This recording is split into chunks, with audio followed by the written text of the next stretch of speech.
France Culture. Le cours de l'histoire. Xavier Mauduit. 100 mètres de long, 13 mètres de large dans la nef, mais 40 mètres dans le transept. Et le tout avec une hauteur de 10 mètres. La charpente de Notre-Dame de Paris a toujours impressionné avec des arbres abattus au XIIe siècle.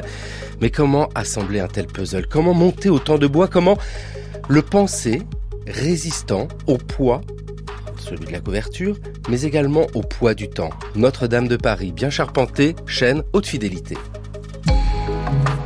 En dépit de cette longue intimité de l'homme et du bois, de l'homme et de la forêt, le bois, aussi bien que la forêt, sont assez peu connus. Il est vrai en effet que l'on connaît mal ce sujet. Que savons-nous de l'organisme que représente un arbre? Combien d'espèces d'arbres sommes-nous capables d'identifier? Et devant un meuble, une caisse, un simple manche d'outils, sommes-nous toujours capables d'identifier le bois, même le plus banal, le plus familier? Puisque nous sommes au grand complet, je vous propose que nous partions à la découverte du bois. Partons à la découverte du bois. Nous étions en 1959 dans les archives avec ici pour nous guider à la découverte du bois, André Corbol, bonjour. Bonjour. Vous êtes directrice de recherche au CNRS, présidente d'honneur du groupe d'histoire des forêts françaises. Ce qui vient d'être dit dans l'archive est très juste. Combien d'arbres pouvons-nous identifier de nos jours? Il y en a un qu'on identifie quand même bien, c'est le chêne. Le chêne et le bouleau, c'est-à-dire les deux extrêmes, celui qui vit le plus longtemps et celui qui a l'aspect le plus fragile. Et c'est ici, ces arbres qui vont nous intéresser pour réfléchir à Notre-Dame. Alors là, je crois que le bouleau, on peut le mettre un peu de côté, si ce n'est pour les sculptures. Parfois, on peut trouver différentes essences pour les sculptures. Oui, le tilleul notamment. Voilà. Le tilleul. Mais pour les orgues aussi, on peut avoir des bois différents. Mais quand on parle de la charpente... Quand on parle de la charpente, c'est du chêne. Quel chêne? Alors essentiellement du chêne pédonculé, mais on peut employer également du chêne sessile. Il faut pas oublier que la France, c'est le pays du chêne.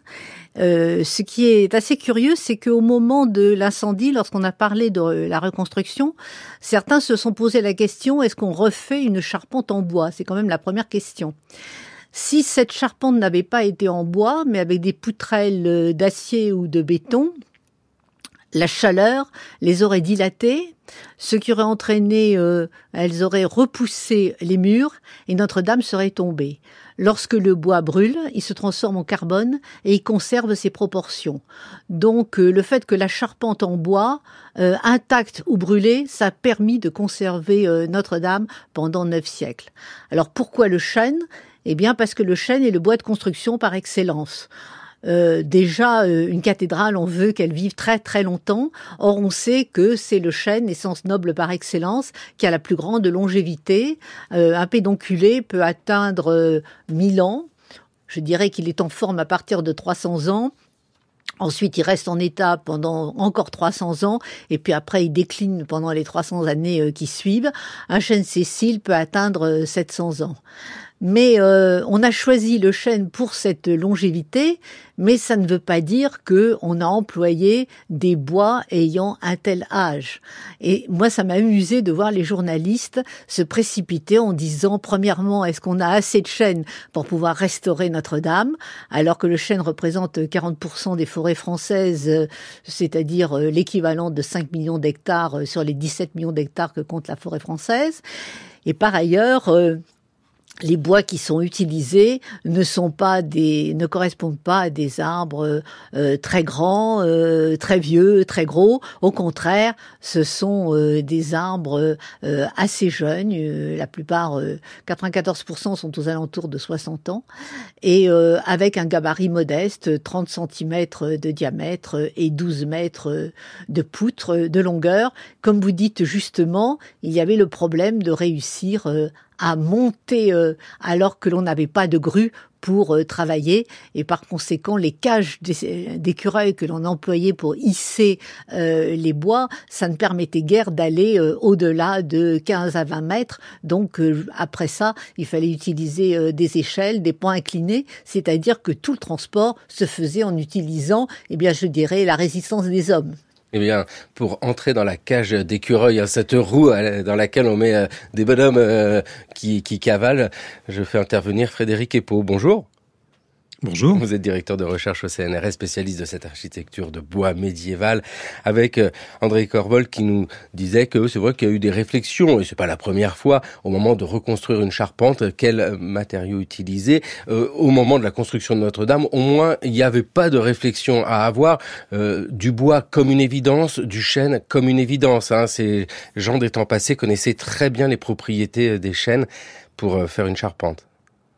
Oui, et c'est intéressant de voir toutes les idées reçues qu'on a pu voir ressurgir au moment de ce débat pour la reconstruction de la charpente, où on a entendu dire beaucoup de choses, et notamment qu'il était impossible de refaire une charpente comme on le faisait au XIIIe siècle, qu'on ne retrouverait jamais les mêmes arbres, qu'il fallait faire sécher les bois pendant des décennies, qu'il fallait abattre des arbres pluriséculaires, que ce serait une catastrophe écologique, et enfin bref, beaucoup d'idées reçues, alors que en fait les savoir-faire sont extrêmement simples et très bien pratiqués.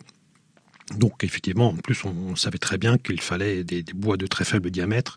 Voilà, comme a dit Madame Corvol, c'était des chênes de 25 à 30 cm de diamètre, qui étaient pas très âgés, voilà, une 60aine d'années. Et puis voilà, surtout qu'il ne fallait pas faire sécher, mais qu'on travaillait vert, donc on abattait, puis on taillait, puis on les levait aussitôt. Donc c'est quelque chose qui est, d'un point de vue de la pratique, c'est quelque chose qu'on sait très bien faire aujourd'hui. Ouais, à la fin de cette émission, le cours de l'histoire sur France Culture, tout le monde va être capable de construire une charpente de cathédrale gothique. Presque, car on parle toujours de la forêt en faisant allusion à la charpente et à la quantité de bois que cela a demandé, mais on oublie que le bois est consubstantiel à la construction en pierre de cette cathédrale. Il intervient au niveau des échafaudages, mais il intervient également au niveau des soutènements. On fait d'abord des arcs qui sont en bois, sur lesquels on ajuste les pierres. Donc sans le bois, il n'y a pas de cathédrale. Cette cathédrale est d'abord en bois avant d'être en pierre. Donc le problème, c'est de réussir à trouver assez de bois, ça ne pose pas de problème. Le problème, c'est de l'acheminer jusqu'à l'île de la Cité. Donc l'île de la Cité est en quelque sorte une plateforme sur laquelle on va amener des bois qui viennent du secteur amont de la Seine, c'est-à-dire qui viennent en utilisant le cours de la Seine.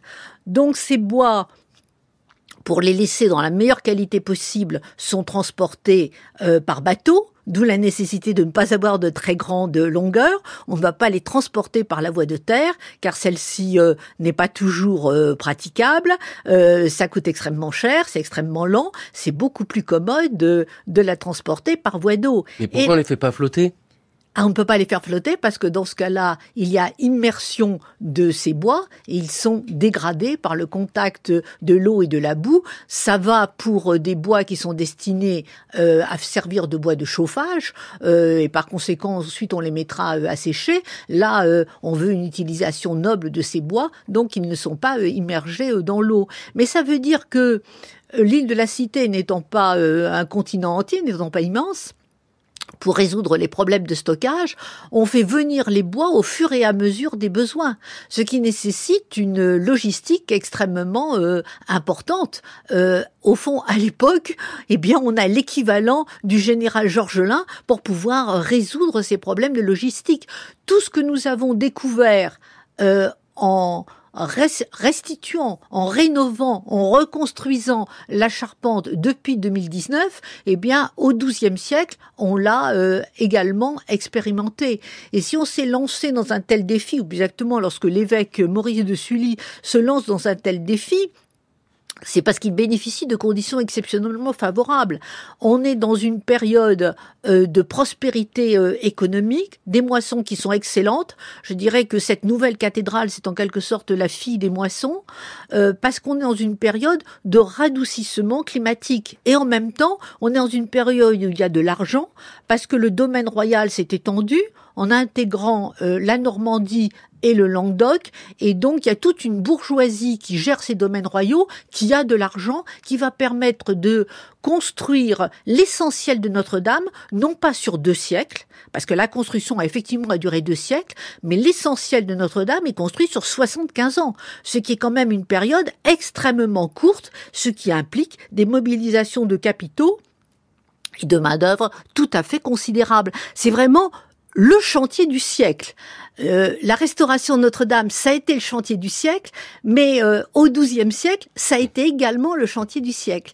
Et au fond, il s'est terminé, au moment où il y a un retournement général de la situation, du point de vue climatique, du point de vue économique. On est dans la guerre de 100 ans. 1348, c'est la période de la Grande Peste qui va commencer, qui va tout bloquer pendant 10 ans. Autrement dit, on a terminé Notre-Dame in extremis, car sinon le chantier aurait beaucoup ensuite traîné. Heureusement que l'essentiel était fait. À partir de cette date, je dirais on va fignoler, bon c'est beaucoup dire, mais on va s'occuper des aménagements intérieurs, et à ce moment-là, le bois également intervient dans les décors des chapelles, etc. Mais c'est là un autre type de bois, puisque là on rentre dans l'usage du bois lambris, et non plus dans l'usage du bois charpente, soutènement, échafaudage. Ça veut dire que la cathédrale est hors d'eau, hors d'air. Après, on n'a plus qu'à faire les décorations. Voilà, c'est ça. On a le temps. C'est ça. Frédéric, on fignole. Il y a 2 idées reçues que l'on a mises de côté. Alors la première, c'est que les chênes qui ont pu servir à la construction de la charpente de la cathédrale de Notre-Dame étaient très anciens, on imagine. Des chênes centenaires, etc. Vous nous dites que non, ce n'est pas le cas. Et puis vous nous avez dit qu'ils étaient verts. Alors cette question du séchage du bois, c'est quelque chose qui revient souvent. Il n'y a pas besoin de laisser sécher les arbres. Non, parce que il faut rappeler qu'on travaillait les bois uniquement à la hache au XIIIe siècle et qu'il est bien évidemment beaucoup plus facile de travailler en bois qui est encore rempli d'humidité. Donc, alors que si un bois est sec et il devient sec assez rapidement, c'est beaucoup plus difficile. Et puis en termes de logistique, pourquoi stocker des centaines de grumes alors qu'on peut tout simplement les utiliser. Donc, le stockage représente aussi un coût supplémentaire, et surtout que d'un point de vue technique et pratique, cela ne représente aucun avantage pour les charpentiers. Donc il n'y a aucune raison en fait de faire sécher des bois. Et puis surtout, c'est que on est dans une dynamique à flux tendu d'un chantier. C'est-à-dire qu'on va en forêt, on abat les chênes, on les fait venir à l'état de grume sur le chantier, on les taille et on les lève, et voilà. Donc, et en fait, on peut retrouver à travers l'étude d'une charpente ce séquençage du chantier, où on voit parfois, à travers le marquage des assemblages, des lots de fermes, d'une vingtaine ou 15 fermes à peu près, qui montrent bien les étapes du chantier avec des bois qui sont effectivement abattus, taillés, élevés aussitôt. Et parfois, ce séquençage qu'on retrouve dans la charpente, on le voit sur tout le long de la structure. Et en fait, une charpente se fait très rapidement. On a aussi des abattages qui peuvent être très massifs, et on le voit sur d'autres cathédrales qui sont bien étudiées, où on a parfois 400, 500, 600 chênes qui sont abattus en une seule saison, taillés et levés aussitôt. Donc cela est assez intéressant pour aussi comprendre les forêts du XIIIe siècle, parce qu'on a aussi beaucoup dit, c'est aussi une autre idée reçue, qu'il y avait beaucoup de pénurie de bois d'œuvre. Or, c'est totalement faux. Pour cette période, comme en témoignent la plupart des charpentes du XIIe, XIIIe siècle, où on voit aucun témoignage de cette pénurie. Et effectivement, quand on pense par exemple à la cathédrale de Rouen, où il y a eu un incendie en 1200, et qu'il a fallu couvrir tout le vaisseau de la cathédrale en catastrophe, et d'abattre presque 600 à 800 chênes en une seule saison, ils n'ont eu aucune difficulté pour les trouver. Et ces bois, ils sont toujours d'ailleurs conservés. Donc, on trouve du bois.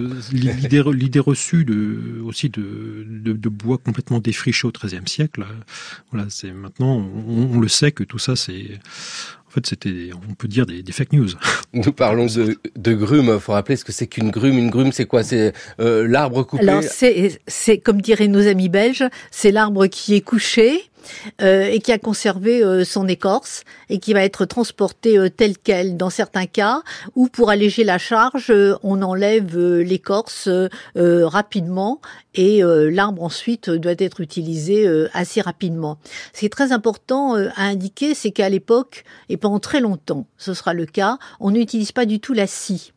Car la scie est considérée comme échauffant le bois et par conséquent nuisible à sa conservation. Donc on utilise uniquement la hache et la deloire. Alors je voudrais revenir sur l'histoire de ces charpentes. En fait, évidemment, la perte est inestimable, mais il faut penser que il y a 3 charpentes qui ont été construites. Tout d'abord, celle qui représentait la couverture du chantier. Ensuite, celle qui a couvert le chœur, où on a réemployé les bois anciens. Et enfin, la couverture de la nef entre 1230 et 1240, où là, on a utilisé du bois neuf. Ce qui veut dire que les charpentes du transept, des travées et de la flèche datent, elles, du 19e siècle.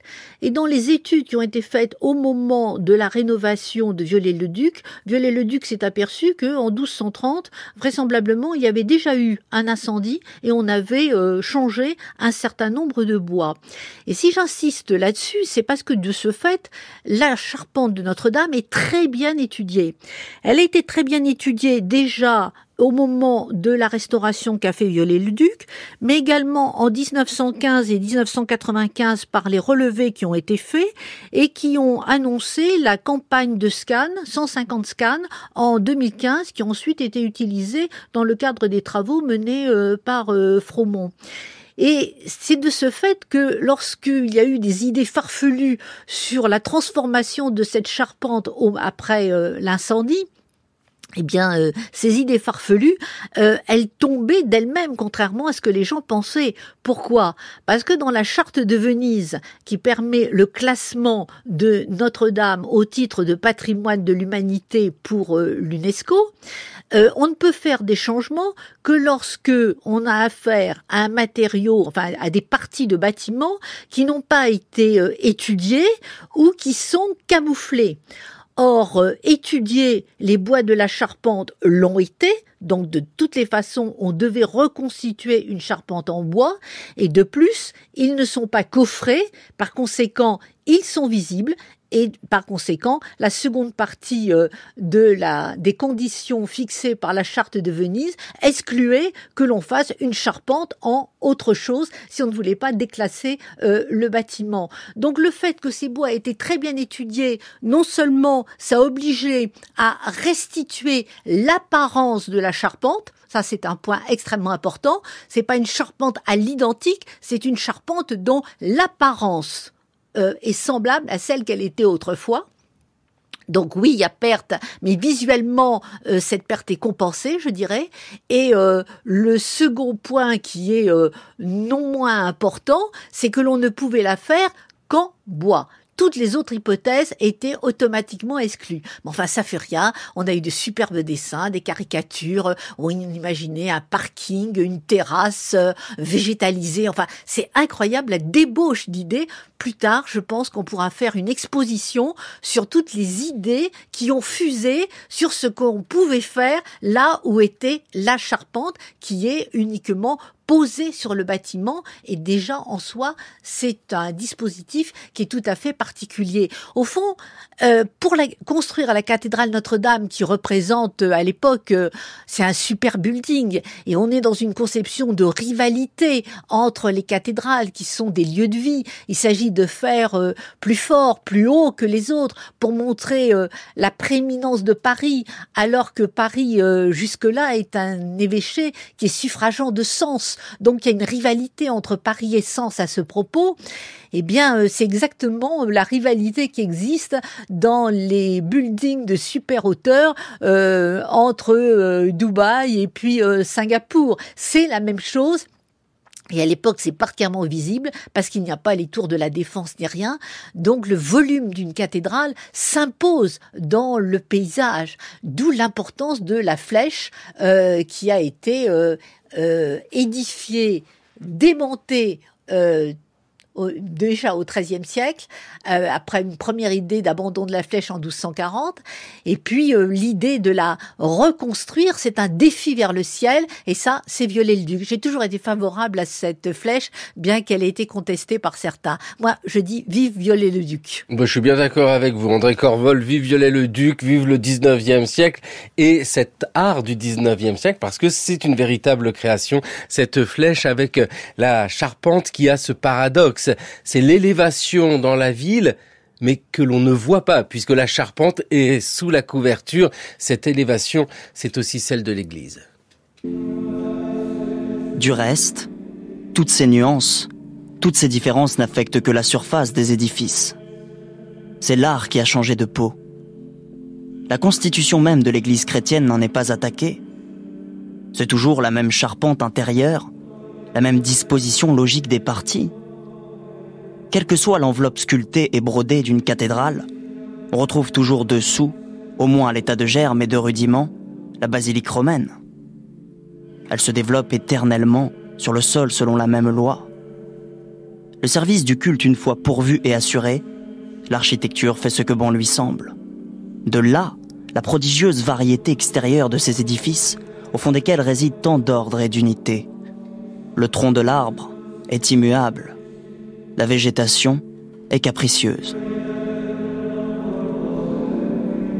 Raphaël Laloum, dans le cours de l'histoire, qui lisait cet extrait de Notre-Dame de Paris, le roman de Victor Hugo, avec cette idée que la charpente de Notre-Dame est liée à ce qu'est la cathédrale elle-même, mais au-delà de cela, c'est la forêt. On allait la visiter, c'est quelque chose qui nous tient, alors qu'en soi, quand on est dans la ville, on la voit pas. Frédéric Epaux, d'ailleurs, on peut rappeler que une charpente qui brûle, c'est une constante dans l'histoire des cathédrales, et que des constructions ou des reconstructions de charpente pour remplacer une charpente qui a brûlé, ça aussi c'est une constante. Alors parfois on a essayé le métal, ça c'est le cas à Chartres, et parfois on a essayé le béton, c'est la cathédrale de Reims. Mais Frédéric Epaux, c'est quelque chose qu'on connaît très bien, un incendie de charpente.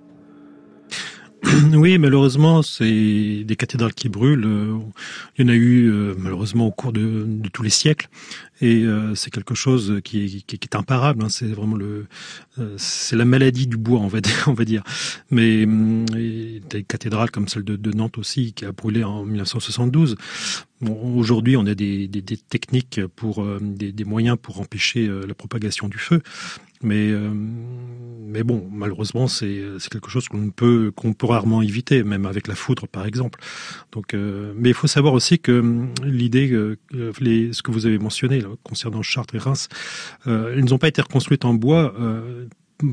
Bien évidemment, parce que pour Chartres, avec la reconstruction d'une charpente métallique, on était en pleine révolution industrielle, et les technologies du fer étaient en pleine expansion. Mais aussi, il faut rappeler que l'état des forêts au XIXe siècle et au début du XXe siècle, pour Reims, ne permettait pas de reconstruire une charpente en bois. Contrairement à aujourd'hui, effectivement, nos forêts, elles sont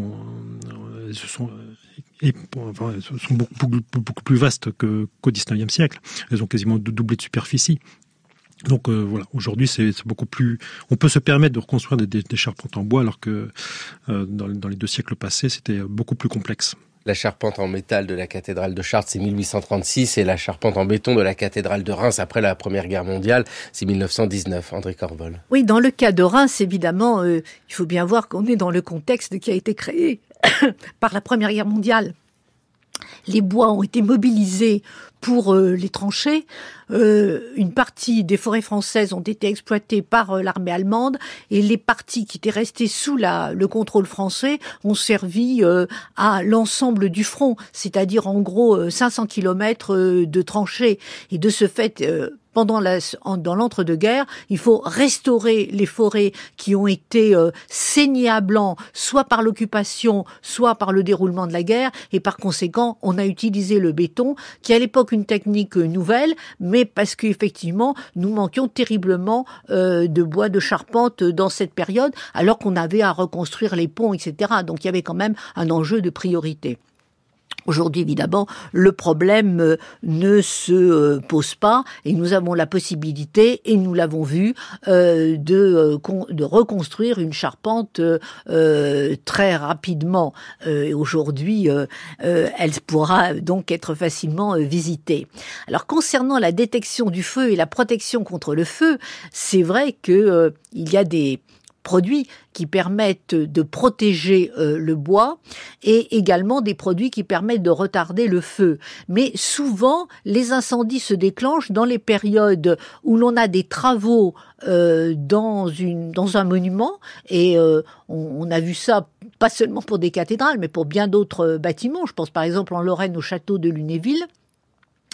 Il suffit d'un court-circuit ou bien au moment d'un week-end quelque chose qui a été mal allumé pour déclencher une étincelle. Et puis si la question de surveillance n'est pas suffisante, ça couvre un certain temps et puis ça prend ensuite tout de suite de l'ampleur. Or une flamme est très facile au début à éteindre, mais à partir du moment où ça a pris de l'ampleur, alors là ce n'est pas un dé à coudre qu'il faut ni un baril, c'est des tonnes et des tonnes d'eau qui sont nécessaires. Et on l'a vu pour Notre-Dame, la lutte contre l'incendie a été très difficile, déjà parce que les lances ne permettaient pas de projeter l'eau à une hauteur suffisante par rapport à la charpente. Et toute la logistique, je dirais, de la lutte contre l'incendie a été extrêmement compliquée. Et aujourd'hui, eh bien, on saura faire face. Ce qui est terrible, c'est qu'il faut une catastrophe pareille pour qu'on réalise les mesures qu'ils sont à prendre pour éviter la prochaine catastrophe. J'allais dire, il faut avoir le nez devant la catastrophe pour réussir à trouver la parade, mais ça servira pour les prochaines fois, en espérant qu'il n'y aura jamais de prochaine fois. Frédéric Épeau, dans cette histoire qui nous intéresse, celle des charpentes des cathédrales, vous nous l'avez bien dit, c'est courant qu'il y ait un incendie parce que la foudre qui va frapper une flèche. Est-ce qu'il y a dans la manière de fabriquer une charpente ces risques qui sont pris en compte? Est-ce que l'idée c'est déjà de résoudre ce difficile défi de faire tenir une couverture aussi haut sans que les murs s'effondrent et que tout ça reste cohérent? Mais est-ce qu'on peut imaginer dans la construction même de la charpente pouvoir limiter le feu par, je sais pas moi, l'utilisation d'essences particulières? Non, au Moyen-Âge, en tout cas, ce n'était pas le cas. Et aujourd'hui, je pense qu'on utilise peut-être des matériaux composites avec du bois reconstitué, avec certains produits qui permettent effectivement de ralentir l'effet du feu. Mais dans la charpenterie traditionnelle, c'est quelque chose dont on ne prend, enfin, qui n'est jamais pris en compte. Mais parce que c'est quasiment impossible. Donc, en termes de structure, c'est compliqué. Alors, bien évidemment, il y a certains types de structures qui flambent plus facilement que d'autres, notamment les structures qu'on appelle à chevron formant ferme, qui sont des structures typiques du XIIIe siècle, où on a une réelle concentration de bois qui est quand même assez importante. C'est pour ça d'ailleurs qu'on a appelé la charpente de Notre-Dame la forêt, parce que on se croyait vraiment dans une forêt, parce qu'il y a une telle densité de bois à l'intérieur que en incendie effectivement pouvait se propager très rapidement. Mais il y a d'autres types de structures comme ce qu'on appelle les charpentes à ferme et panne, où là les fermes sont très très distantes les unes des autres. Et c'est effectivement des structures qui peuvent brûler un peu moins facilement, mais malgré tout, on ne construisait pas des charpentes en fonction de cet argument. Oui, voilà, c'est ça. Il n'y a pas grand-chose à faire. Et puis, aujourd'hui, puisque nous reconstruisons la charpente de Notre-Dame, mais celle du XIIe siècle, pour essayer de saisir comment cette charpente a pu être construite. Mais réfléchir à la charpente du XIIe siècle, c'est réfléchir, André Corval, à la charpente d'aujourd'hui. On est bien d'accord. Tout à fait. Alors, c'est vrai que au Moyen-Âge, on n'a pas de moyens de détection. Lorsqu'on circule à l'intérieur des combles, eh bien, c'est avec des chandelles ou avec des lampes à huile. Et évidemment, un accident est toujours possible. Alors aujourd'hui, la meilleure protection, c'est effectivement la détection. C'est-à-dire que l'on a des systèmes d'enregistrement qui déclenchent l'alarme dès l'instant où il y a une élévation de température et une émanation de fumée. Encore faut-il, ça a été un des problèmes de Notre-Dame, que les tableaux de bord, je dirais, soient correctement connectés pour qu'on puisse repérer tout de suite l'emplacement sur lequel il faut intervenir. Aujourd'hui, les erreurs qui se sont accumulées et qui ont permis à l'incendie de devenir une fournaise qui a dévoré l'ensemble de la charpente, eh bien ces erreurs sont corrigées. Et donc on est paré, j'ose l'espérer, pour la prochaine catastrophe. Mais c'est vrai que dans les temps passés, on ne raisonnait pas du tout en termes de ces risques, parce que on pensait que la cathédrale étant dédiée à la Vierge protégerait son bâtiment. On a affaire à un pays qui est profondément chrétien. Regardez le nombre de cathédrales qui sont placées sous l'invocation de Notre-Dame. On est dans une période au XIIe siècle où on demande une autre vision religieuse qui est loin de Jésus-Christ souffrant et du Père Père éternel, juste mais terrible, on a besoin des bras d'une mère. Et c'est ainsi qu'il y a l'image de la Vierge, qui est d'ailleurs très représentée à l'intérieur de Notre-Dame, comme de toutes les cathédrales qui sont sous l'invocation de la Vierge. Dans l'aménagement intérieur qui a été modifié profondément au XVIIe siècle, toutes les chapelles ont des lambris en bois avec des retables qui racontent l'histoire de la Vierge Marie. On retrouve cette idée de la Vierge qui doit protéger les hommes et protéger le bâtiment qui lui a été dédié, ainsi que la communauté de fidèles qui se retrouve dans ce bâtiment. Ça va au-delà de la communauté de fidèles, puisque l'église, c'est le principal lieu de vie. C'est là où on se rencontre, où on s'informe, où on mange des beignets, où on a des informations militaires, etc. C'est vraiment une plaque tournante dans la cité, ce qui vous explique le geste très fort de Maurice de Sully, qui, à l'époque, veut permettre une nouvelle articulation entre l'île de la Cité et la rive droite qui commence à peine à être construite. Significativement d'ailleurs, les bois sont fournis par les domaines de l'évêque ainsi que par ceux du chapitre. Les domaines du chapitre sont situés en amont de Paris et sur l'île de la Cité, bien sûr, avec notamment des immeubles qui sont mis en location. Donc on a affaire à la puissance d'un clergé bourgeois qui a des rentes à partir des loyers des immeubles, et les domaines de l'évêque sont par contre sur la rive droite de la Seine, et ce sont eux qui vont fournir les bois. Autrement dit, l'essentiel de Notre-Dame est construite par le clergé, je dirais, urbain, et non pas par l'État. Et regardez, la restauration de Notre-Dame, elle est due essentiellement à des fonds privés et non pas à des fonds de l'État.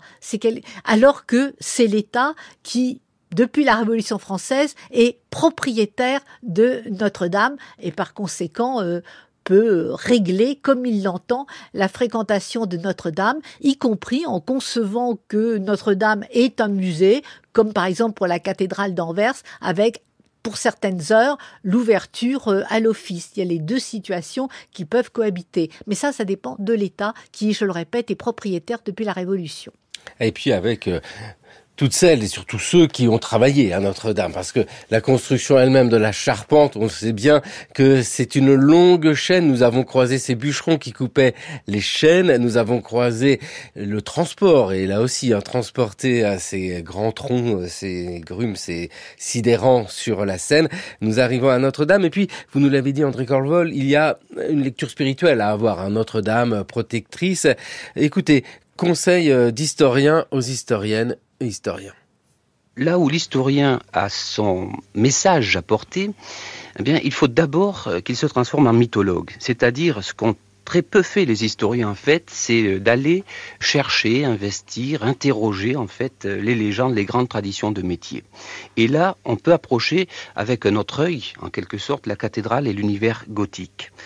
Si l'on réfléchit, est-ce qu'il y a un mythe, une tradition, une image reliée au métier du bois? Il y en a une dans notre tradition occidentale qui est l'arche de Noé. Si l'on observe les enluminures, les miniatures du XIIe, XIIIe et surtout au XVe siècle, donc ultérieurement, on s'aperçoit qu'à travers l'arche de Noé, on a la glorification de tous les métiers du bois qui ont participé à la cathédrale. L'historien François Escher qui évoquait ici la construction de la charpente de Notre-Dame.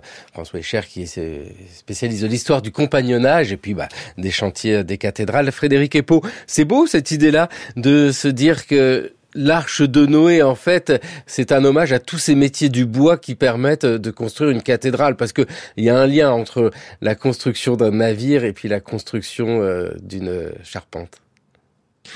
Oui, puis il faut bien savoir aussi que parfois quand on discute avec des gens qui sont pas forcément sensibles à l'architecture, parfois il y a des gens qui sont étonnés d'apprendre qu'il y a une charpente dans les cathédrales parce qu'on ne les voit pas.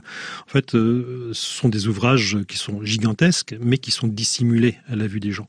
Il y a les voûtes, les cachent. Et c'est un endroit qui est un peu secret. Il y a quelque chose d'assez mystique. C'est des zones qui sont obscures, qui sont très sombres et qui sont parfois aussi très dangereuses parce que quand il n'y a pas de passerelle, voilà, on marche sur des voûtes, c'est quand même assez dangereux. Et c'est aussi quelque chose d'assez étrange comme endroit parce qu'on a affaire à des matériaux vivants, c'est-à-dire que ce sont des bois, ce sont des arbres, c'était des arbres. Et on est effectivement dans le sens d'une forêt obscure, sombre et mystérieuse, qui renvoie bien évidemment à toute une idéologie souvent assez récente du XIXe siècle, mais qui nous plonge dans un monde un peu mystérieux. Et pour autant, c'est quelque chose, en plus, qui est très méconnu. Les études des charpentes, en plus, ce sont des études qui sont très récentes. On connaît très très mal les charpentes. D'ailleurs, la charpente de Notre-Dame était très très peu étudiée. Et c'est vrai qu'au moment où elle a brûlé, on s'est rendu compte qu'on ne la connaissait à peine, qu'il a fallu refaire toute une étude archéologique. Heureusement, il y a eu quelques relevés qui avaient été faits au préalable, mais les véritables relevés de la charpente de Notre-Dame, ils ont été faits en 2015 seulement. Donc, et tout ça pour dire que c'est des endroits qui sont imprégnés d'une certaine forme de mysticité. Frédéric Epo, vous évoquez là les connaissances qui ont pu être apportées par cet incendie dramatique et toute la recherche qu'il y a eu ensuite. Est-ce que l'on comprend comment s'est construite cette charpente ? Parce que dans l'idée, moi, je suis pas architecte, je connais pas grand-chose, mais enfin, on construit les murs et après on fait le toit. C'est pas comme ça pour une cathédrale. On n'a pas fait l'ensemble des murs et puis poser par-dessus la charpente. Si. C'est pas donc c'est resté sans couverture pendant longtemps où il y avait des charpentes datantes au fur et à mesure que ça avançait parce qu'on a parlé de 75 ans. Alors en fait, à vrai dire, on ne sait pas vraiment, parce que ce sont l'histoire du chantier de Notre-Dame présente encore de nombreuses zones d'ombre. On sait par exemple que la cathédrale est consacrée en 1182. Et effectivement, là, on sait que les bois qui sont en réemploi de ce premier chœur gothique sont datés de cette période-là. Donc on pense qu'effectivement, une fois les murs achevés, ils ont posé la toiture et que probablement, peut-être quelques décennies après, les voûtes ont été construites parce qu'on ne pouvait pas construire des voûtes avant la pose d'une charpente. Mais ceci dit, dans d'autres chantiers, c'est parfois très complexe cet enchaînement des étapes et parfois il fallait construire des charpentes provisoires avant de construire la charpente définitive. Et on a parfois quelques négatifs de ces toitures provisoires, comme la cathédrale de Poitiers, où on a encore sur les pignons c'est des toitures à très faible pente qui étaient provisoires, qui devaient durer que quelques décennies à peine, et qui ont été démontées pour faire une charpente, une véritable charpente. Donc, et pour Notre-Dame, l'enchaînement du chantier était quand même très complexe à suivre. Et ce n'est que maintenant qu'on commence à y voir un peu plus clair. Puisque on sait que, pour résumer très rapidement, ce chantier du XIIIe siècle, pour Notre-Dame, on avait un achèvement du premier chœur gothique dans les années 1182, avec une véritable charpente qui était posée. Puis ensuite, le chantier s'est déplacé vers la nef, où ils ont construit la nef gothique. Et là, la charpente de cette nef a été posée, d'après les analyses d'ordre chronologique, vers 1214. Mais ensuite, ils ont recommencé, ils sont revenus sur le chœur, probablement en construisant au passage la flèche. Et là, ils ont redémonté la charpente du premier chœur gothique pour la reconstruire à neuf, mais en réutilisant les bois du XIIe siècle aux alentours de 1230.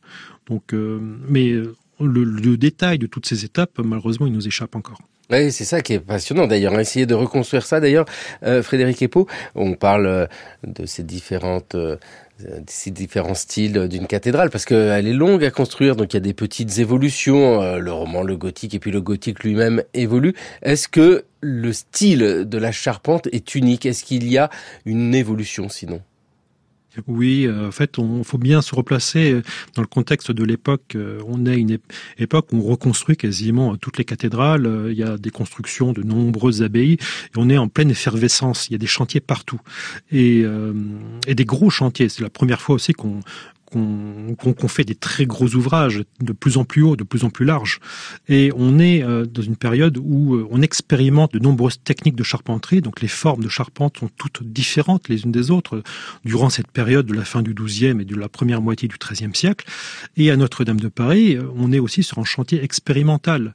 Les charpentes qui ont été faites sur la nef et le chœur, ce sont des ouvrages vraiment exceptionnels puisque, en fait, le maître d'œuvre a expérimenté des techniques d'assemblage de ferme en ferme, c'est-à-dire qu'au cours même du chantier, il a testé de nombreuses techniques d'assemblage et à chaque fois, visiblement, il a voulu retester de nouvelles formes et peu à peu, il a progressé.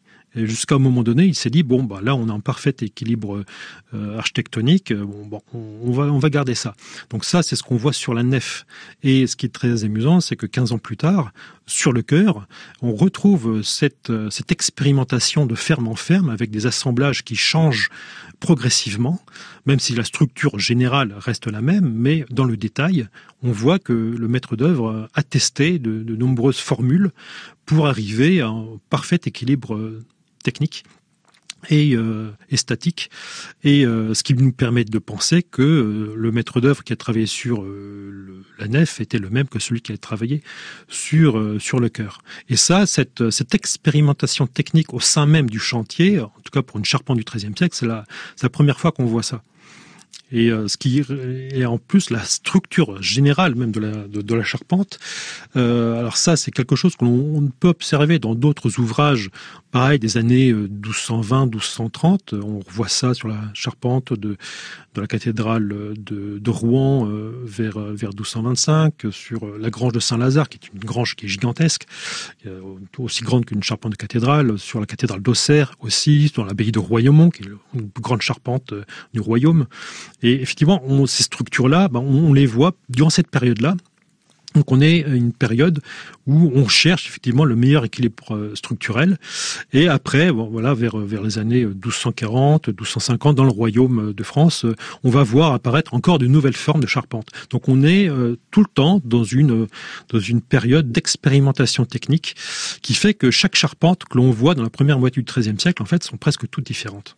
Une pareille. André Corpol, c'est ça, il n'y en a pas une pareille. Et donc l'étude réalisée sur la charpente de Notre-Dame, en tout cas ce qu'il en reste, nous permet de faire des comparaisons avec les autres charpentes. Il en reste beaucoup d'ailleurs des charpentes médiévales. Pas beaucoup. Toutes ces charpentes ont été plus ou moins remaniées, indépendamment des incendies. Elles ont parfois été remaniées parce qu'on s'est rendu compte que y avait une fatigue de ces bois et qu'il fallait trouver un moyen de soulager la charpente. Et par exemple, quand dans le cas de Notre-Dame, on voit que une partie de la charpente du chœur a été totalement refaite à la fin du XIIe siècle, c'est bien qu'il y avait un problème et que par conséquent, il fallait rehausser les voûtes et créer un nouvel espace entre la charpente et la voûte en pierre proprement dite. Mais vous avez raison de souligner le fait que ces charpentes sont toutes différentes, car vous avez des équipes de charpentiers qui tournent d'un chantier à l'autre et qui permettent de diffuser les expériences qui sont faites pour parer aux erreurs techniques que l'on constate au bout de 30 à 50 ans, où on se rend compte que il y a des conceptions qui sont plus heureuses que d'autres et par conséquent il faut remanier. Les chantiers sont permanents, non seulement ils sont gigantesques, ça c'est très important à le dire, ce sont les grands chantiers de l'époque qui mobilisent énormément de compétences indépendamment des tâcherons, des gagne-deniers et des transporteurs pour les bois, donc énormément de compétences, mais également beaucoup d'expériences qui font suite aux différentes observations. Il ne faut pas oublier que certaines charpentes se sont écroulées tout simplement parce que les murs ont joué et du coup la charpente est tombée et une partie des murs avec. Je vous rappelle que Beauvais n'a jamais été terminé avec cette hauteur prodigieuse que l'on souhaitait, tout simplement parce que la conception même était mauvaise, donc il valait mieux arrêter les frais. C'est significatif que dans le cas de Notre-Dame, à un moment donné, en 1240, on se dit, oui, on veut une flèche, non, on arrête parce que techniquement, on fait comment? Et puis on a attendu avant de relancer le chantier de la flèche qui finira quand même par être construite, puis ensuite démontée. Il y a des tâtonnements comme ça qui sont permanents et nous allons pouvoir les étudier parce que les bois anciens sont tombés, une partie est calcinée, mais ils sont traités comme des vestiges archéologiques, ils vont être étudiés et ce sont ces études qui vont être faites qui vont nous permettre de beaucoup mieux connaître le fonctionnement, et pas seulement la construction, le fonctionnement des charpentes anciennes. On va beaucoup apprendre. Le mot a été utilisé dans cette émission, dendrochronologie, c'est comment ça? La dendrochronologie, c'est connaître... C'est l'étude des cernes des arbres qui indique comment l'arbre a poussé et par conséquent comment l'arbre a réagi aux variations de température et de pluviosité, qui fait qu'à certaines périodes il a poussé très vite, d'où l'élargissement des cernes, alors que d'autres périodes ont été plus difficiles pour lui et où par conséquent les cernes sont beaucoup plus rapprochées. En quelque sorte, les cernes, ce sont les archives météorologiques et climatologiques qui sont enregistrées dans l'arbre. C'est la mémoire de l'arbre. Alors ça y est, on a coupé nos arbres, on les a véhiculés sur la Seine, ils sont arrivés, on a réussi à les monter grâce à la cage d'écureuil, là où nous avons cavalé André Corvol pour réussir à monter ces arbres. Ça y est, la charpente est un peu construite maintenant, va falloir la visiter. Alors nous sommes sur une terrasse entre les tours qui est donc très peu accessible mais qui est un volume exceptionnel, entouré sur 3 côtés par ces colonnettes si fines. Donc on domine également le parvis et là se trouve la fameuse porte qui permet d'entrer dans la charpente. Alors nous sommes donc à l'ouest de la cathédrale et nous nous trouvons dans la partie de la nef.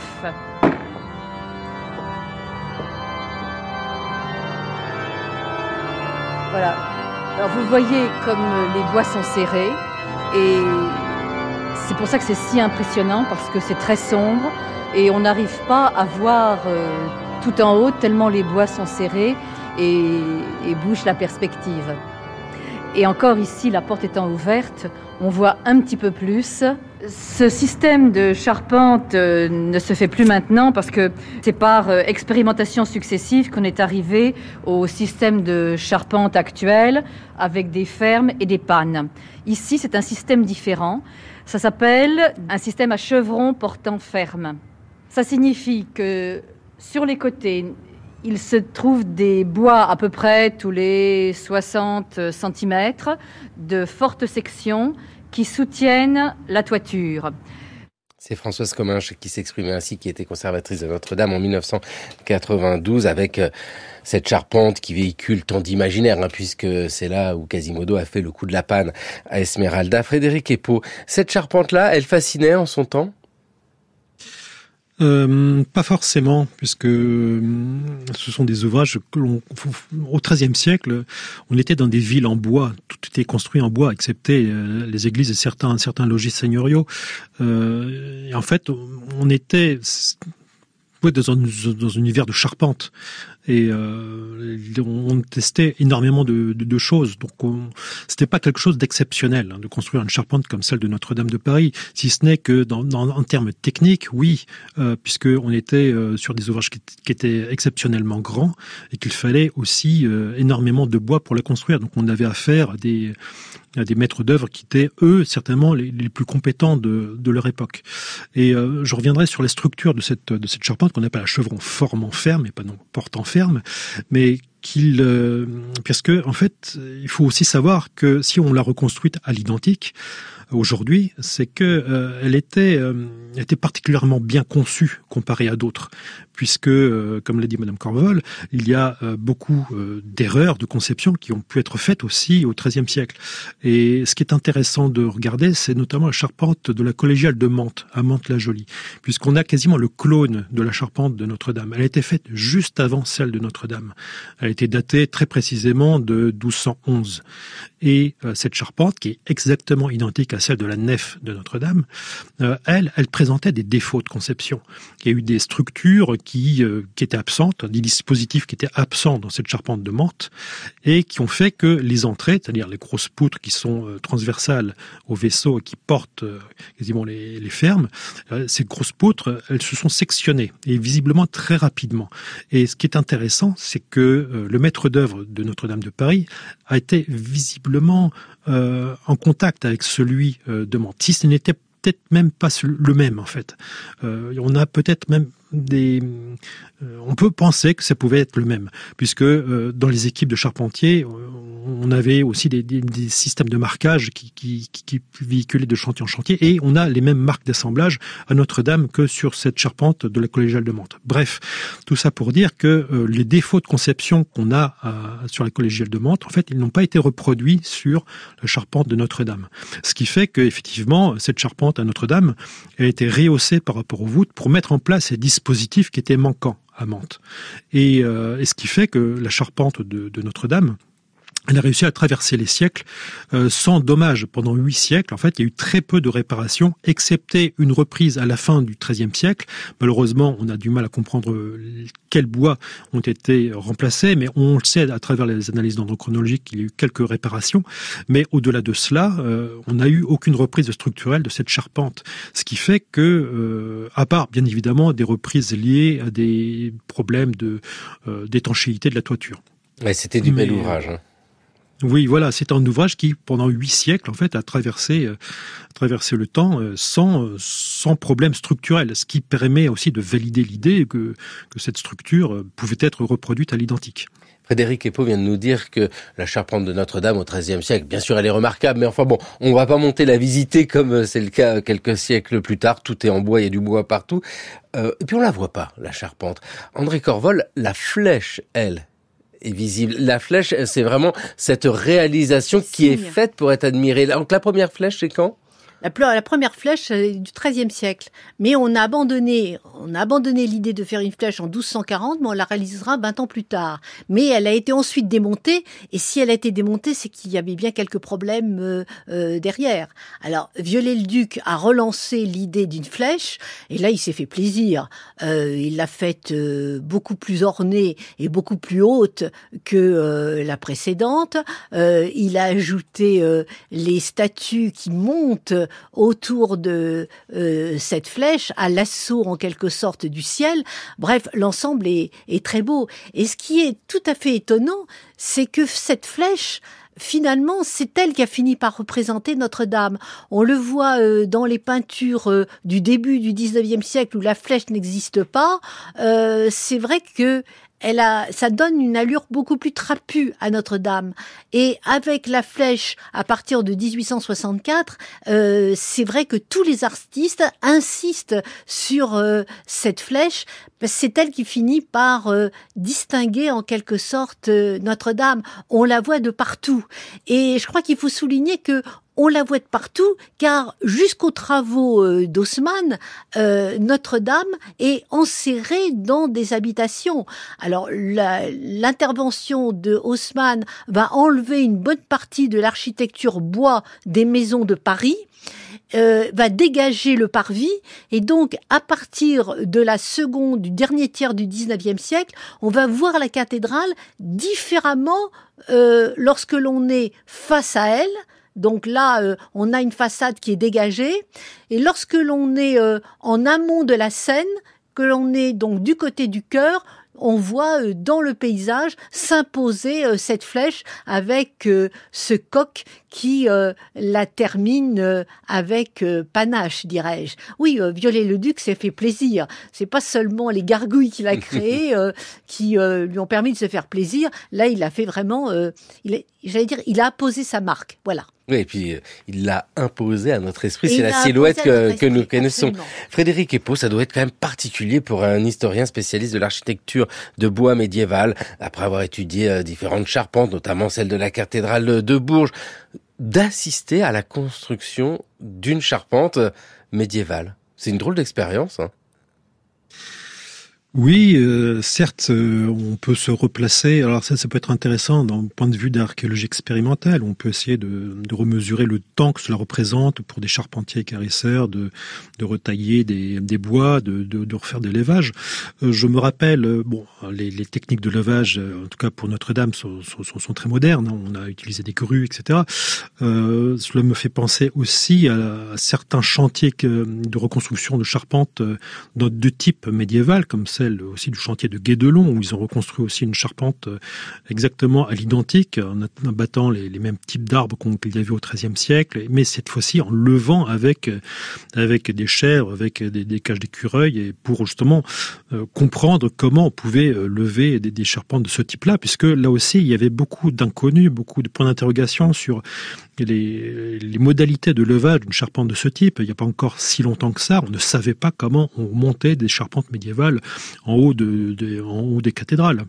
Donc c'est aussi des chantiers qui permettent aussi de comprendre les chantiers du XIIIe siècle. Ouais, parce que ces chantiers-là, ce qui se passe à Guédelon, c'est dans le Lyon, ce chantier expérimental, construire un château fort, c'est fascinant. Depuis tout à l'heure que nous évoquons, André Corvol, cette charpente de Notre-Dame, nous voyons bien tous ces corps de métier qui se croisent, ces échanges. On en serait incapable aujourd'hui, même avec des caplas, on a du mal à construire des petits éléments. Mais là, c'est tellement complexe, c'est tellement difficile. Oui, parce qu'ils n'avaient pas de grue, ils n'avaient pas d'ordinateur. Ils n'avaient que leurs bras, c'est-à-dire leur force musculaire, et une grande ingéniosité.